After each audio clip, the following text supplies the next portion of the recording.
안녕하세요. 저는 그 하남교당의 본명은 김가은이라고 하고요. 정말 몇십 년 만에 이런 데 서본 것 같아요.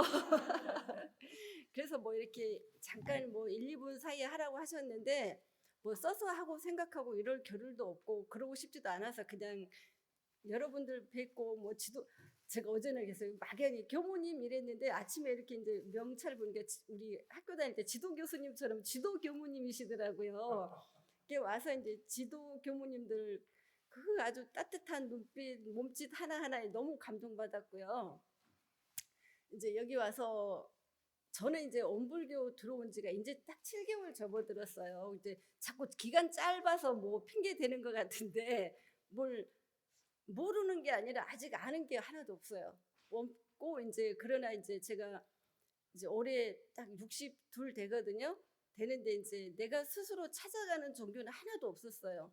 근데 온불교는 내가 관심을 갖고 발을 들여놨던 종교이니까 이제 나이 먹고 저는 여기 와서 또 좋은 게 요즘 세상에 어디 가서 날 이렇게 반겨주고 밥도 주고 먹여주고 너무 좋잖아요. 그래서 이제 우리 이렇게 뭐 이제 책자에 보면은 내가 허전하고 뭐 이럴 때 뭐 이제 우리 성가에도 있더라고요. 허전하고 어쩔 때 뭐 이런 구절도 있고 또 이런 물음도 있었을 때 저는 이제 되게 좋은 게 허전하고 마음이 헛헛할 때 갈 곳이 많이 생긴 것 같고 여기 성지도 올 수 있고 저 영광도 가보고 싶고 가보고 싶은 것도 생겼고 이래서 저는 그 온불교를 들어옴으로써 평생 갖지 못했던 이제 나만의 종교가 생겼잖아요. 그래서 정신적으로 마음의 부자가 된 것 같아요.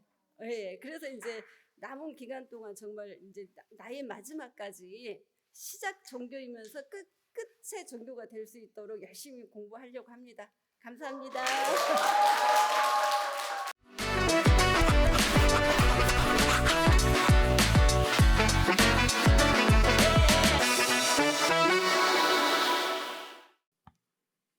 안녕하세요. 8단 이희명입니다.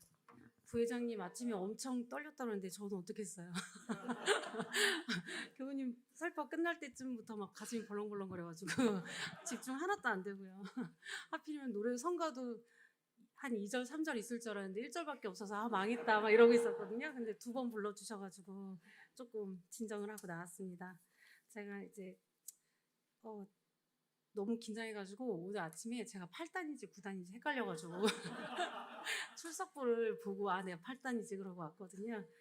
전 작년에도 봉도 수련원에 다녀왔는데 올해 또 제가 하게 돼가지고 그 훈련을 다녀와서 지난주에 이렇게 시타원님한테 전화가 왔어요. 그래가지고 뭐가 쎄한 거예요. 그래가지고 뭐지 뭐 할 게 있나? 이러고 있었는데 훈련밖에 없잖아요. 그래가지고 쎄해. 그래가지고 어떡하지 막 이러고 전화를 받았거든요. 근데 다행히 영어 이제 어린이 영어 교실 그걸 얘기를 하셔서 아니구나 그러고 넘어갔어요. 근데 그 다음날 교무님한테 전화 왔는데 제가 한 번 받았던 그게 있어서 긴장을 탁 풀고 받은 거예요. 그랬더니 딱 이게 돼버린 거예요. 그래가지고 저 작년에도 했어요 이랬는데 지금 또 이렇게 돼버렸습니다. 아무튼 우선 작년에 좀 다녀와서 그런지 조금 올해는 마음 편하게 이제 이 과정이 어떻게 되는지를 아니까 조금 편하게 다녀왔고요. 올해 가기 전에 제가 한 가지 갈 때 제 마음을 한번 이제 고백을 하고 감상담을 하겠습니다. 제가 올해 중앙이 아마 최연소인 것 같아요, 제가. 근데 얼떨결에 됐는데, 올해 중반부터 제 마음에, 어떻게 하면 중앙을 내려놓을 수 있을까? 그게 가장 큰 고민이거든요. 왜냐하면, 교당을 예전에는 이렇게 무슨 일이 있어서 못 나오는 건 어쩔 수 없는데, 제가 몸이 너무 힘들거나 이럴 때 좀 쉬고 싶잖아요. 그래서 쉬면 마음이 괜찮았거든요. 근데 지금은 안 나오면, 마음이 너무 불편한 지경이 돼버린 거예요. 그래서 무슨 일이 있어서 못 나오는 건 어쩔 수 없는 상황이니까 그런데 내가 너무 힘들어가지고 좀 집에서 쉬고 있고 못 나오잖아요. 그러면 이제 오후쯤 되면은 저희 단장님이 카톡이 와요. 희명님 비대면 법회 봤어요. 이러고 카톡이 와요. 그러면 제가 너무 또 안 보면 안 될 것 같은 거예요. 그래서 네 볼게요. 그러고 봐요. 그거 한 두세 번 하다 보니까 이럴 바에는 그냥 유튜브로 실시간으로 틀어놓자. 그리고 못 나오는 날은 실시간으로 틀어놓거든요. 그러니까 가능하면 그냥 교당을 오자 이렇게 해서 오게 되는데 또 교당을 오면 마음이 불편한 게 저희 이제 애들이 주말에 딱 일요일밖에 점심 저녁밖에 같이 밥을 못 먹는데 제가 교장을 와버리면은 애가 혼자서 밥을 또 차려 먹고 학원을 가는 거예요. 주중에는 한 번도 같이 못 먹으니까 그거를 두 번이라도 챙겨주고 싶은데 그걸 못 챙겨주니까 여기 와 있어도 마음이 너무 불편하고 집에 있어도 마음이 불편하고 막 이렇게 부담감이 너무 이렇게 교당 오는 것 자체가 좀 부담이 큰데 또 중앙을 하라니까 하는데 너무 이래저래 마음이 불편한 거예요. 그래가지고 근데 또 훈련까지 가래요. 그러니까 죽겠는 거예요 마음이. 그래가지고 이게 뭐가 맞는 건지 막 이런 막 그런 마음으로 이제 훈련을 갔다 왔습니다. 그런 마음으로 갔다 온 이제 감상담을 하겠습니다. 처음에 이제 훈련을 시작한다고 해서 하는데 막 교무님이 기타도 잘 치시고 트로트 노래 막 부르면서 체조 막 이런 것도 가르쳐 주시고 하시더라고요. 그래서 되게 훈련 자체는 재미있었고요. 그다음에 이제 그렇게 한 다음에 레크레이션을 하고 이산 한덕천 교무님께서 영화 밀양을 주제로 해서 영화 법회를 봐주셨는데요. 그 영화 법회의 주제가 누가 나를 구원할 수 있는가라는 주제로 설법을 해주셨습니다. 근데 왜 사는가, 삶은 무엇인가, 누가 나를 구원해 줄 수 있는가를 말씀하시는데 제가 좀 공부가 부족해서 그런지 솔직히 저는 이런 한가한 생각을 한 지가 되게 오래된 것 같아요. 저희 집에 애들 셋이 있는데 초등학교, 중학교, 고등학생이 다 있습니다. 그래서 학교 세 군데서 알람이 다 떠요. 매 실시간으로 학교 세 군데 알람이 다 다르거든요. 그래서 그 어플마다 다 알람이 다르 뜨고 어떤 애들 셋이 스케줄이 다 달라요. 그래서 어떤 날은 밤에 막내랑 이렇게 있다가 시간이 됐는데 애가 왜 안 오지? 얘가 어디 가 있지? 철썩을 때가 이렇게 그러니까 덜컹할 때가 있어요. 그러니까 당연히 얘가 잘하고 있겠다 생각하고 얘가 왜 안 오지 지금? 이러고 막 얘 스케줄이 뭐지를 막 찾아볼 때가 있어요. 그러니까 근데 그런 제가 어떻게 지금 내가 왜 사는가를 고민을 하겠어요.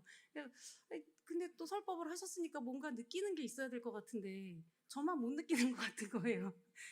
난 또 뭘 느껴야 되는 거야. 지금 이 상황에서 뭔가 깨우침이 있어야 될 것 같은데 다 느끼신 것 같은데 나만 모르는 것 같고 또 그게 고민인 거예요. 그래서 좀 이거는 그냥 내가 조금 더 오래 살아야지, 조금 더 살고 조금 더 한가해져야지 그런 생각도 좀 하고 그렇겠다라고 혼자 그냥 결론을 내버리고 말았습니다. 그리고 두 번째로 이제 그 법회 끝나고 각 조별로 이제 주제 회의를 했는데요. 이 책을 제가 가져왔거든요.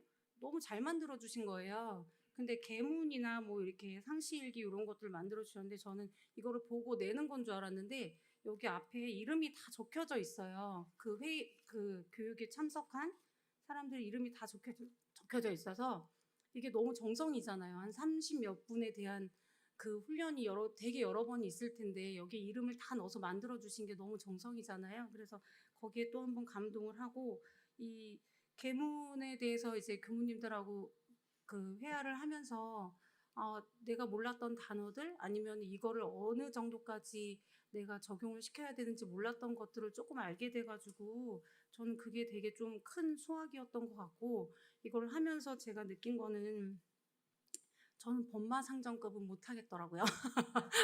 왜냐하면 연고 없이 사육을 하지 말며 거기서 딱 걸렸어요. 그래가지고 나는 안 되겠다. 그냥 특신급까지만 열심히 잘 지켜보자. 그렇게 생각을 했습니다. 그리고 계문 공부 요거 하면서 같이 뭐 유무념 대조 공부하는 거랑 상시일기 쓰는 것에 대해서도 이제 교무님하고 말씀을 좀 나눴고요. 계문 공부를 하고 이제 108배하고 연부하고 선택하는 게 있었는데 저는 108배를 선택했거든요. 연부를 하다가 잘 것 같아가지고 108배를 했는데 교무님께서 이제 차라리 안 가르쳐 주셨으면 괜찮았을 건데 108배를 하고 나면 내일 되게 허리랑 다리가 아플 거다. 그러니까 어떻게 하면 내일 허리랑 다리가 안 아프다를 한번 알려주셨어요. 근데 제가 거기에 꽂혀버린 거예요. 그래가지고 108배에 집중을 해야 되는데 내일 허리랑 다리가 안 아프게 절하는 방법에 거기에 꽂혀가지고 그냥 되게 수월하게 그냥 108배가 지나갔던 것 같습니다. 그리고 저는 이제 또 애들 때문에 밤에 다시 왔다가 그 다음날 아침에 다시 갔거든요. 근데 그 해제식을 하면서 작업치사 실행문이라고 나의 유무념을 적는 게 이렇게 있었습니다. 저가 이제 제 유무념은 화가 날 때 한번 참고 웃어보자 이거로 적었는데 이제 돌아와서 집에 오자마자 그게 무너져 버렸어요. 화가 나는데 그래도 100%는 다 화풀이를 안 한 것 같고 이제 한 20-30%는 좀 참은 것 같아요. 그래서 아 이게 그래도 또 한 훈련의 힘이 한 일주일은 가나 보다 그렇게 생각하고 아직까지는 좀 지키고 있습니다. 훈련을 마치고 제가 또 얼마나 유지가 잘 될지 모르겠는데 화가 날 때 이제 화나는 원인을 대조해 보는 방법을 제가 좀 마음을 제가 들여다보고 있거든요. 한 두 가지 사건이 있었는데 하나는 저희 아이랑 관련된 거라서 빼고 또 하나는 저랑 같이 일을 하시는 예를 들자면 이제 저랑 같이 일을 하시는 교도님 직원 중에 너무 감사하게 원불교 교도님이 계세요. 근데 그분이 교도는 교도인데 교당은 안 나가고 집안은 이제 교당 원불교 집안이시고 교당은 가끔 나가시는 분인데 요새는 최근에 안 나가시는 걸로 알고 있거든요. 근데 제가 이렇게 막 이러다 보면 막 화가 나가지고 얘기할 때가 있잖아요. 그럼 점심시간에 막 모여서 막 화가 나가지고 제가 혼자서 막 화를 내요. 그럼 다 듣다가 마지막에 딱 아, 좋게 생각하세요. 원불교 법이 그래요. 이러는 거예요, 저한테. 그래서 제가 뭐가 돼요? 그럼 너무 화가 나가지고 얘기를 했는데 원불교 법이 그런 건 나도 아는데 자기는 교당도 안 나가면서 나는 그래도 한 달에 2-3번은 나오는데 막 이러면서 또 막 화가 나는 거예요. 거기서 막 분이 안 풀리는 거예요. 그래서 거기 내가 뭐가 되는 거야? 막 이렇게 생각하다가 이제 그 마음을 이제 들여다보는 거야. 아, 이 사람이 내 편을 들어줄 수 있는 상황이었으면 편을 들어줬겠지? 근데 여기서 그냥 원불교 법이 그래요라고 얘기했다는 거는 내가 참아야 되는 상황이겠지? 아니면은 또 내가 그 화가 여기서 났는데 이 사람한테 넘어갔잖아요. 그럼 이 사람한테 넘어간 화가 뭔지 이걸 또 좀 대조하다가 그렇게 연결하다 보니까 아, 내가 원래 화가 났던 게 무엇 때문이었는지를 이렇게 조금 되돌아보는 그런 게 있더라고요. 그래서 그런 공부를 조금 하고 있습니다. 그래서 그런 마음이 이제 일상생활에서도 회사뿐만이 아니라 집에서는 그런 경계가 진짜 많잖아요, 애들하고. 그래서 그런 거를 조금씩 좀 공부를 하고 연습을 좀 하고 있습니다. 제가 훈련 때 이제 다짐하면서 유무념 대조 공부를 하면서 저의 목표는 조금 더 온화한 사람이 되자 마음을 그런 거였는데 그렇게 최대한 열심히 준비를 좀 마음 공부를 잘 할 수 있도록 하겠습니다. 마지막으로 교무님께서 이제 봉도수련원 이제 108배를 하기 전에 리모델링을 하신대요. 그쪽을. 그래서 제가 물어봤어요. 제가 하는 일이 그런 쪽이라 교무님 예산이 얼마예요? 물어봤더니 15억 정도 된다고 하시더라고요. 그래서 아, 그럼 그게 모금이 다 됐어요? 이렇게 물어봤어요. 그랬더니 아니요, 통장에 7,500만 원 있어요. 이러시는 거예요. 그래서 저는 너무 좀 당황했거든요. 어떻게 7,500만 원 가지고 15억짜리 예산 그 공사를 하실 수가 있지? 이렇게 당황했는데 그냥 그렇게 기도 열심히 하고 공사를 시작하면 어떻게든 모금이 된다 이렇게 얘기를 하시더라고요. 그래서 아, 이게 뭐 모금도 참여를 하면 좋겠지만 그게 안 되면 기도라도 열심히 해야 되겠구나. 그래서 모두 다 같이 한번 참여를 하시면 좋겠다 싶어서 말씀드립니다. 감사합니다.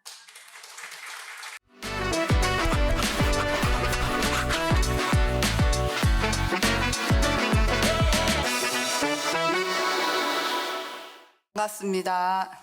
저는 원아이단 중앙은 아니고요. 본공의 총무를 맡고 있는 그냥 단원입니다. 강대연입니다. 언제 이렇게 날씨가 더웠는지 모르게 오늘 날씨가 너무 하늘이 맑고 바람도 선선하니 너무 좋네요. 이렇게 좋은 날 제가 이렇게 강연을 하게 돼서 감사합니다. 먼저 법문을 봉독하겠습니다. 제가 출가와 유무식을 막론하고 당일의 유무념 처리와 학습 상황과 계문의 범과 유무를 반성하기 위하여 상시일기법을 제정하였으며 학원이나 선원에서 훈련받은 공부인에게 당일 내 작업한 시간수와 당일의 수입 지출과 심신작용의 처리건과 감각 감상을 기재시키기 위하여 정기일기법을 제정하였나니라. 이상은 수행편 일기법에서 일기법의 대요를 읽었습니다. 이와 같이 일기법은 상시일기와 정기일기로 나뉩니다. 저는 이 본문을 읽으면서 일기라는 것은 하나의 과목이라고 생각을 했는데요. 여기에서 보다시피 상시일기와 정기일기 두 가지의 과목으로 나눠져 있었습니다.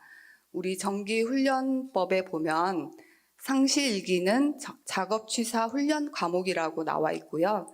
정기일기는 사리연구 훈련 과목이라고 합니다.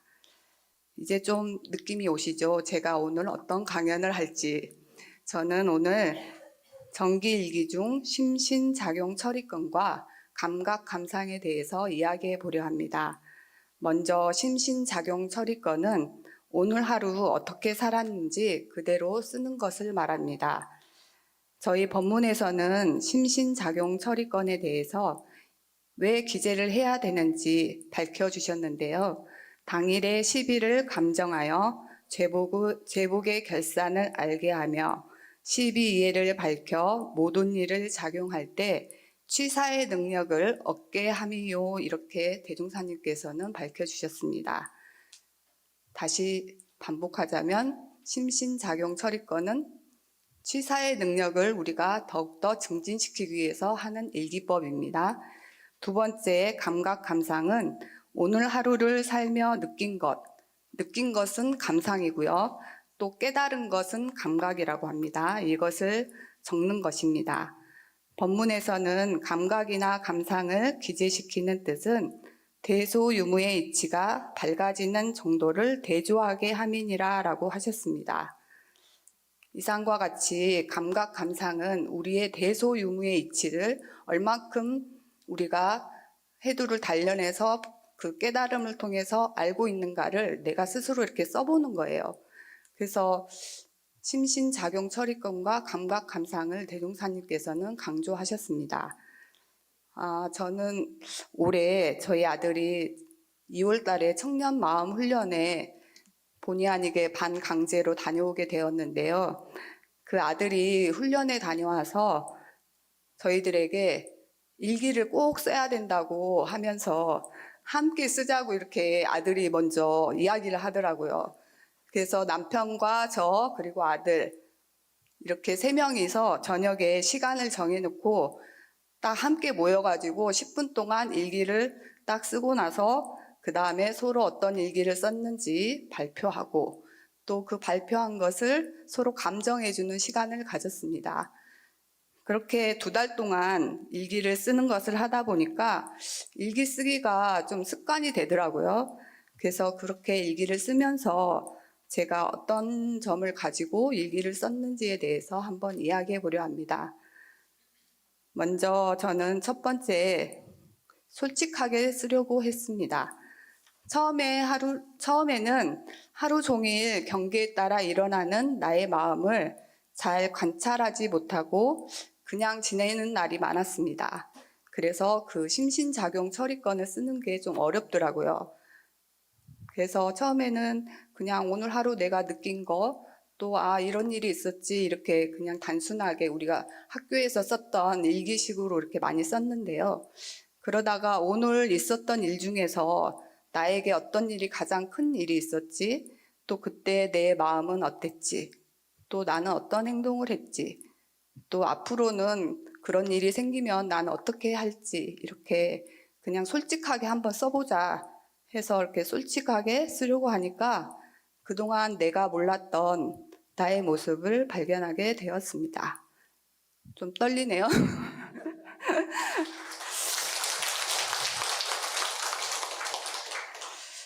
제가 어떤 모습을 저를 발견하게 됐는지 저의 일기를 부끄럽지만 한번 발표해 보겠습니다. 바로 며칠 전 9월 15일에 쓴 저의 일기입니다. 제목 기대하는 마음, 심신작용 처리권. 운동을 마치고 집으로 와서 점심을 준비했다. 양배추와 사과를 넣고 샐러드도 만들고 브로콜리도 데쳐서 무쳤다. 오징어도 데치고 오이와 양파로 피클도 만들었다. 1시간 동안 준비하니 얼추 점심 식사가 완성이 되었다. 아들에게 밥을 먹자고 하니 아들은 잠을 자고 있었다. 남편도 식사 약속이 있어서 혼자 먹게 되었다. 점심을 먹고 은행 업무를 보러 나가려는데 아들이 일어났다. 아들에게 반찬이랑 밥을 해놨으니 밥을 차려 먹으라고 당부하고 은행에 다녀왔다. 그리고 은행 갔다가 현관문을 딱 열고 들어오는데 라면 냄새가 진동했다. 순간 왜 반찬이랑 많이 해놨는데 라면을 먹지? 라는 생각이 든다. 화가 나고 서운한 마음이 일어난다. 왜 몸에 좋은 음식은 안 먹지? 라는 분별심도 일어난다. 생각에 생각이 꼬리를 물고 일어나는 것을 알아차리고 일어나는 생각을 흘려보내며 부엌으로 갔다. 아들에게 왜 라면 먹고 있어? 라고 물었다. 아들은 제 눈치를 이렇게 싹 살피더니 이제 엄마가 좀 화를 낼 것 같으니까 밥이랑 오징어도 먹었다라고 대답을 했습니다. 그래, 오징어 반찬은 먹었구나. 그때 내 마음을 보니 아들이 건강한 음식을 먹고 건강했으면 하는 마음이 보였습니다. 그리고 엄마가 해준 밥이 맛있다라는 칭찬도 받고 싶었습니다. 내 안에 이런 생각 때문에 요란한 마음이 들었구나. 라면을 먹는 아들에게 서운할 게 아니구나. 나의 업을 알게 해준 고마운 아들이구나. 앞으로 아들이 좋아하는 반찬을 해줘야겠다. 이렇게 일기를 썼습니다.